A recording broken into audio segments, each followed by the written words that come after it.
Shabbat Daf Kuf Chavbet Amud Bet. Bonjour à vous tous, j'espère que tout le monde va bien. Eh bien, on commence un nouveau pérec, Kol HaKelim. Donc, on va parler de Mouktsé. Alors, Mouktsé, une petite introduction.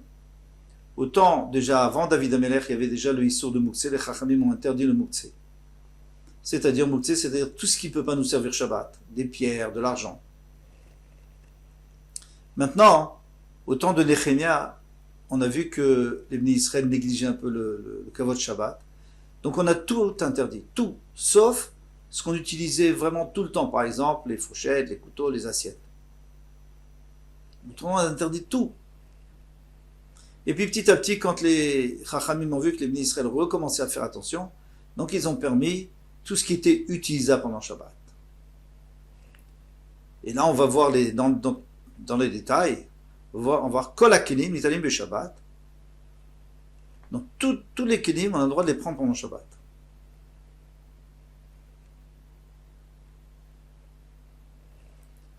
Vedla Totem et Mahem, on a le droit de prendre aussi les portes avec. Ils ont une boîte avec sa porte, on a le droit de prendre les portes. Afalpi, chez parcours.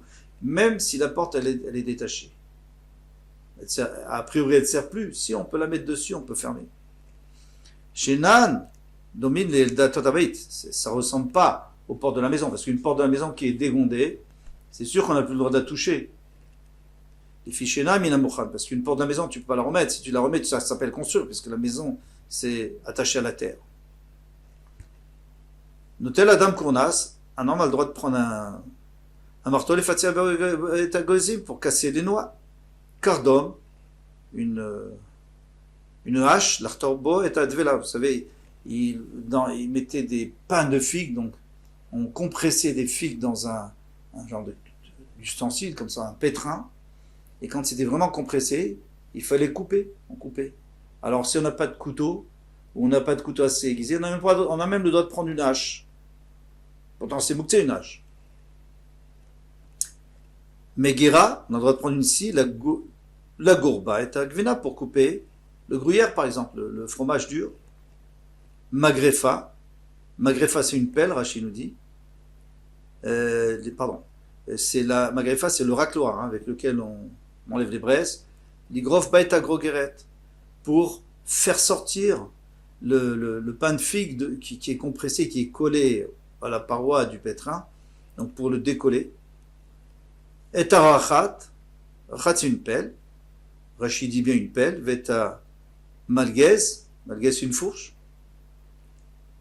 La tête, à lave. Les katanes pour d'un enfant, si on n'a pas envie de toucher la nourriture, disons qu'on ne sait pas laver le matin, les mains le matin, on ne veut pas entamer la nourriture, alors on met dessus et on tend à l'enfant.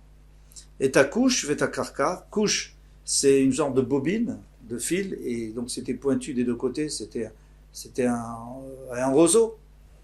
Veta carcar, alors carcar c'est une genre de grosse aiguille à tricoter avec lequel on sépare les fils de la trame. Il trouve beau pour enfoncer dans un fruit et le manger, qu'on n'a pas envie de toucher le fruit parce que pour une raison X on n'a pas envie de le toucher, donc on plante et on le mange avec. Machat, sheliad, alors une aiguille à la coudre. Litol boetakotz pour enlever une écharde. Péchel sakaï, alors une grosse aiguille, donc des sakaïs de ceux qui font des sacs. L'histoire boeta des lettres pour ouvrir la porte, pour crocheter la serrure de la porte quand on a perdu les clés. Gemara. Alors ici, on a apporté pas mal d'exemples, plusieurs exemples d'ustensiles qui sont faits pour un travail et que les Chachamim ont interdit d'utiliser. Et là, on nous a permis parce que on les utilisait pour quelque chose de moutard. Alors, il faut rappeler, et c'est très important, il faut rappeler que un ustensile, le Mouktsé, pourquoi est-ce qu'on a interdit le Mouktsé? Il y a plusieurs raisons. Donc, d'après Rachid, la raison simple, c'est parce que si quelqu'un lui permet de tout transporter, il va toujours avoir des choses avec lui et il va finir par les sortir. Si on lui dit attention, tu n'as pas le droit de déplacer ça et ça et ça, donc il se souvient qu'avant de sortir, il faut qu'il fasse attention. Le Rambam, il apporte encore 3 raisons. Première raison, c'est pour pas qu'il passe la journée à ranger sa maison. C'est Shabbat aujourd'hui. Deuxième raison, c'est qu'il risque de faire un travail avec. Si tu laisses déplacer quelque chose avec lequel on fait une perceuse, il risque de percer avec. Et troisième raison, c'est qu'il y a des gens qui ne travaillent pas toute la semaine. Alors Shabbat, comment on remarque qu'ils se reposent? De toute façon, ils ne travaillent jamais. Ils sont à la retraite, par exemple. En tout cas, ils sont inactifs. Alors, pour qu'on puisse remarquer, on leur dit, oui, mais Shabbat, tu n'as pas le droit de porter ça, tu n'as pas le droit de déplacer ça, tu n'as pas... Donc, c'est Kavod Shabbat. Eh bien, on va voir la Gemara. Kol hakelim italim vafal pi shinit parku Shabbat. Alors, ce qu'on avait compris, c'est que tous les ustensiles ont le droit de déplacer, et même si les portes se sont détachées pendant Shabbat, on a le droit. Velomi bayar bechol, et en semaine, c'est sûr que si se sont dégondées ces portes pendant la semaine, c'est sûr qu'on a le droit. Mais non. Adraba, Beshabbat, Muchanim Adgabe Aviem. Si c'est Shabbat, alors elles sont prêtes, c'est-à-dire à l'entrée de Shabbat, elles n'étaient pas mouktsées. Pourquoi? Parce qu'elles étaient attachées à la boîte, par exemple, et donc, comme la boîte n'était pas mouktsée, elles aussi n'étaient pas mouktsées. C'est ce qu'il dit. Elles sont Muchanim, elles sont prêtes à être utilisées al Gabe Aviem sur leur père. Bechol, en Muchanim Adgabe Aviem. Mais si c'est en semaine qu'elles ont été dégondées, donc à l'entrée de Shabbat, elles n'avaient aucune utilité, donc on n'avait pas le droit. Amarabaye Achikamar, Kol hakelim italim beShabbat, tous les kelim ont le droit de dépasser Shabbat, Vedlatotem imaem, et les portent avec, Afal Pishin parku bechol, même si c'est en semaine qu'elles ont été détachées, italim beShabbat, on a le droit de les prendre en Shabbat. Pourquoi? Parce qu'elles continuent à servir, elles font partie du kelim, même si elles sont détachées, on peut les poser sur la boîte, par exemple, pour fermer. Alors, la porte de la Sheda, c'était le genre de boîte sur laquelle on s'asseyait dans la calèche. Veshel Teva, c'est un genre de commode, Shel Migdal, c'est une armoire, Notlim, Avalo Marzirim. On a le droit d'enlever les portes, mais on n'a pas le droit de les remettre. Shel Lul, Shel Tarnegolim, mais si c'est des portes d'un poulailler, Lo Notlim, Velo Marzirim. On n'a pas le droit ni d'enlever, ni de remettre. Je comprends le cas du poulailler, Kassavari pense qu'il va de Mechabre Be'ara, puisque le poulailler il est attaché à la terre. Yesh binyan bakarka, donc c'est une construction. Si tu enlèves la porte, ça s'appelle construire. Si yesh tira bekarka, et si tu enlèves la porte, eh bien tu as détruit. On n'a pas le droit. Et là, shel sheda veshel teva veshel migdal, mais de ces trois choses qui sont des boîtes et des armoires et des commodes, eh bien à ce moment-là, c'est d'équilibre, c'est du ustensiles. Maïka savoir, qu'est-ce qu'il pense? Ika savoir, je vais bien bekilim. S'il pense qu'il y a une notion de construction dans les ustensiles, ça c'est une marloquette entre Beth Shammai et Beth Hillel. Beth Shammai dit oui, Beth Hillel dit non. Yesh tira. Alors, Ika savoir, yesh binyan bekilim. Si tu dis qu'il y a un binyan, il y a une construction, yesh tira bekilim, alors il y a aussi une destruction. Alors pourquoi on a le droit d'enlever les portes et pas les remettre? Vien stira bekilim. Mais si tu dis, comme Beth Hillel, qu'il n'y a pas de destruction, donc on a le droit de les enlever. En binyan, il n'y a pas non plus de construction, on a le droit de les remettre. Amarabaye, Abayadi, Leonam Kassavar, Yesh binyan bekelim. Il pense que il y a binyan bekelim, c'est-à-dire on n'a pas le droit il y a une notion, il y a un interdit de construire des ustensiles. Viesh tira bekelim, il y a aussi un interdit de détruire. Veshenitu kamar. Alors il ne faut pas comprendre comme on a lu notlim qu'on peut les enlever. Il faut dire chez Nitlou, ils ont été enlevés. L'omarzirim, on n'a pas le droit. Donc, au lieu de dire, alors attention, regardez bien. Il y a écrit Notlim aval l'Omarzirim. Lui veut changer, il veut dire Nitlin, s'ils ont été Nitlin, s'ils ont été enlevés, l'Omarzirim n'a pas le droit de les remettre. Amar le Rava, Rava lui a dit Shtet Shuvat Badvar. Moi j'ai deux preuves contre toi que c'est faux. Pourquoi? Parce que ça ne marche pas du tout. Chada des Nitlin, d'abord il y a écrit Nitlin.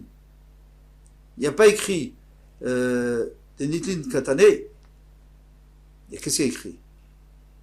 Il y a écrit Notlin, il n'y a pas écrit Nitlin. Veot, et une autre raison, Maï aval, c'est-à-dire aval. Si tu dis aval omarzi, on n'a pas le droit de remettre, ça sous-entend que j'avais le droit d'enlever. Donc tu ne peux pas tout changer, ça ne marche pas. Il n'y a pas écrit nitlin, il y a écrit notlin. Il n'y a pas écrit nitlou, il y a écrit notlin. On les prend. Et là, Merava dit qu'Asavarin binyan bekelim. Il n'y a pas de construction dans les kelim. Venstira bekelim. Vexera, Shema, Itaka. Et la Xera, Shema, Itaka. En réalité, alors d'abord une petite correction à voir ici. Qu'est-ce qu'il disait? Il ne faut pas dire des nitlin, il faut dire des notlin katane. D'accord. Hein, c'est pour ça qu'on avait un peu de mal ici. Chada des notlin katane. Veod mayaval, et encore, pourquoi on a dit aval omarzirim? La Marava Kasavaren Vinyan Bekelim, lui pense comme Beth Hillel qu'il n'y a pas de construction dans le Kelim. Ven Stira Bekelim, il n'y a pas non plus de destruction. Alors pourquoi on a interdit de le remettre? On a peur qu'il va l'enfoncer avec des clous. Et là, ça sera Makebe Patish. Donc c'est pour ça qu'on n'a pas le droit de le remettre, mais on va l'enlever. Notez la dame Kornas. Un homme a le droit de prendre un marteau. Amrabiuda Kornas chez les Gozim.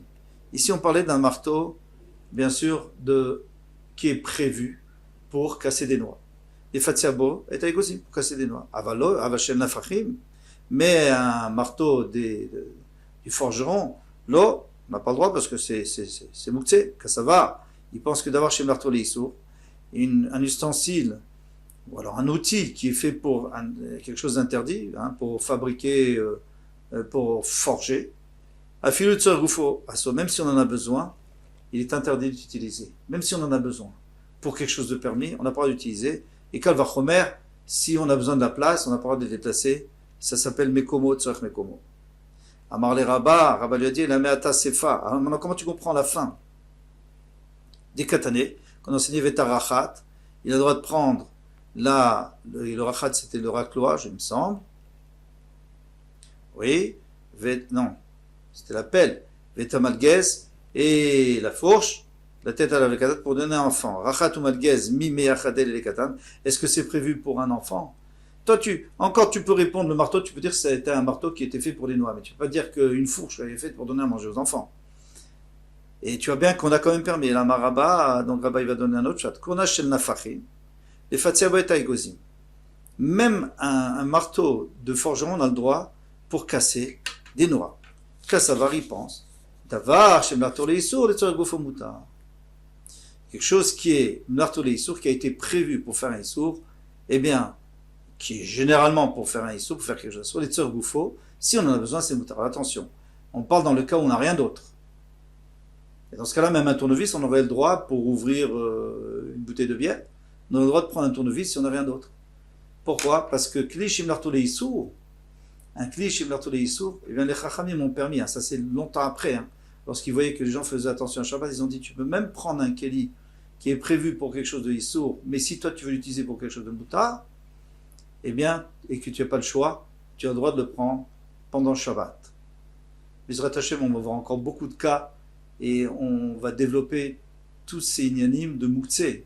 Mouktsé, c'est quand même très très vaste, parce qu'il y a plusieurs sortes de Mouktsé. Il y a le Mouktsé le plus grave, c'est le Mouktsé Chisarankis. C'est quelque chose qu'on va absolument pas du tout déplacer. Si tu me demandais à l'entrée de Shabbat, est-ce que tu vas le prendre pour l'utiliser pendant Shabbat? Je dis jamais de la vie. C'est pas du tout fait pour être utilisé pour une autre utilisation.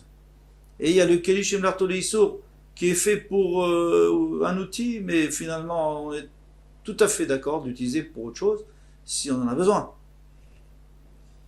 À demain, Bezrat Hashem.